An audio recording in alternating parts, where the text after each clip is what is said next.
men that kind of like are forced to be this kind of man's man constantly and can never kind of take off the mask and cry. Yeah. My understanding of a man is if I'm upset, I'm upset. If a man needs help, let him be able to turn to someone and say, you know, I need help, as opposed to like, oh, trying to do it all themselves and then messing up. But what's your take on that? I think You cry, Johan? Do you I cry? do cry. Yeah. I think part of the dilemma as men is we are conditioned to be emotionless. You know, we live in a culture. I mean, when you talk about the Western culture, yeah, I think the Western culture creates men that are not in tune with their emotion. They cannot be honest about the way that they feel because they believe misconceptions about masculinity. So they don't know. Are you saying that the man doesn't know himself how he feels? Yeah, exactly. Well, either that or he doesn't know how to respond to the emotional impulses that he has. Because we all have emotional impulses, and I think what can happen is, you know, we think this is what it means to be a man, so we suppress our emotional impulses. And the times that we want to cry, we don't cry because when we grow up, you know, we have our father or our mother say, "Don't cry. Yeah, you're a boy. You're a man." You know, like don't. You know, so it's like that's pushed into our heads, and now we become these, you know, at times like callous human beings who can't express that, and then it becomes even more difficult when we, you know, begin a relationship with a woman who, for the part, usually women are emotional. You know, so it's like, how do we relate?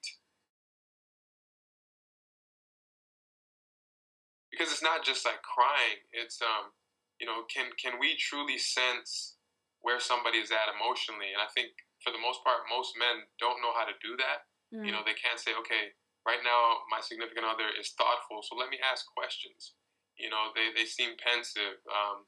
They seem like they're really stressed out. So just even being in tune with emotional moments in the lives of the people around us. Because it's an insecurity, just the same way, you know, I want to gain a little bit of weight or whatever. It's the same way, like, it's an insecurity not for a man not to be able to genuinely say, you know, I'm struggling with this. See, I think that type of mentality is reflective of a person who is more concerned with their world than the world around them. Because I think as a man, you know, if my whole perspective is like, okay, I'm losing control, you know, my aspirations and dreams always have to be above my wife's, you know, and I have to maintain that power structure. Yeah. I'm more concerned about me. I'm not concerned about her life. I'm not concerned about the well-being of the world that I live in. Because the reality is this, like with my wife and I, you know, whoever that may be, our efforts together will far outweigh my solitary effort. Yeah. What it boils down to me is just there's so many men that are consumed with self. And, you know, if we go back to the scriptures, what it means to be, I think, somebody who represents Jesus, who lives out the life of Christ, somebody who lives that lifestyle is a servant leader. They aren't someone, you know, like Jesus took time and said, here's what I'm going to do for you guys. I'm going to kneel down. I'm going to put water in a bucket. I'm going to put a towel around my waist, and I'm going to wash your feet. He didn't have to do that. Yeah. He was the most powerful person on earth at the time. Real. Still is. And he could, exactly. And he could have said, here's what you need to do. You need to serve me because I'm the Messiah. I'm going to die on a cross for you. These are the things that I'm going to do for you. So you need to serve me on, you know, day in and day out. You got to make sure my mission is accomplished. You got to make, and he didn't do that. He said, I want to serve you because the true sign of greatness is servanthood. And if any man wants to be great, he has to serve. This is your 5 minutes or 3 minutes to say, you know, to plug yourself hard. Yeah. How I serve my wife? Well, you know, I'd buy her diamonds and rubies. You hear that? You know what I'm saying? I'm a cooker.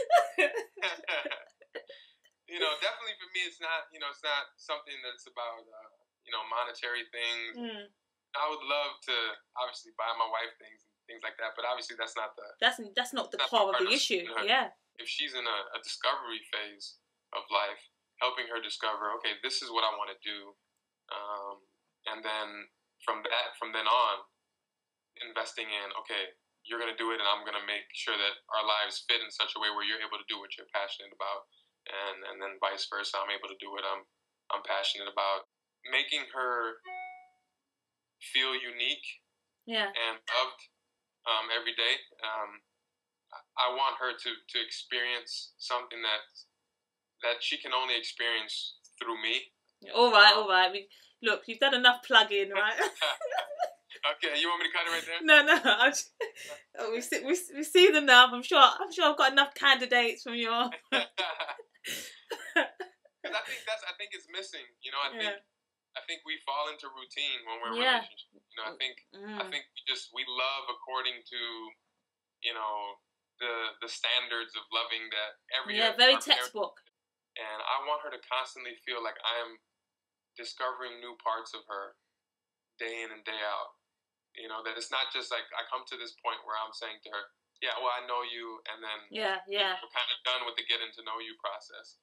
But from the day I meet her until the day that I died, I will be continually getting to know her. Those are I would say some practical ways. Yeah. Yeah, no, I hear that, and I agree 100%. All I have to say to everyone out there is, there's nothing wrong with serving your wife. There's nothing wrong with serving your husband. I strongly believe that everyone possesses greatness. You know, every human being possesses greatness, and that's a God-given gift, and it's so important that we kind of we allow for that gift to be released. And whether that means, I don't see why a woman must kind of trade in her destiny or her greatness for an apron. And in the same way that I don't believe that a man needs to trade in his greatness or his destiny for, I don't know, overalls, whatever it may be.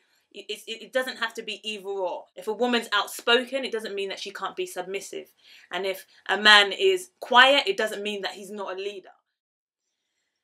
Thanks, Johan. Thanks everyone that's tuned in. If you disagree with anything that we said, hit me up. If you think you're Johan's wife, hit me up. First picture first, you know. Hit me up. It's just a simple message, as you said, like servanthood. Let's try and make, not even only people you're in a relationship with, your friends, your family, your cousins, your siblings. Let's try and make each other better people. Everyone you come in contact with, let's try and play our part to try and make them better people. Love always love. Your girl Tobi.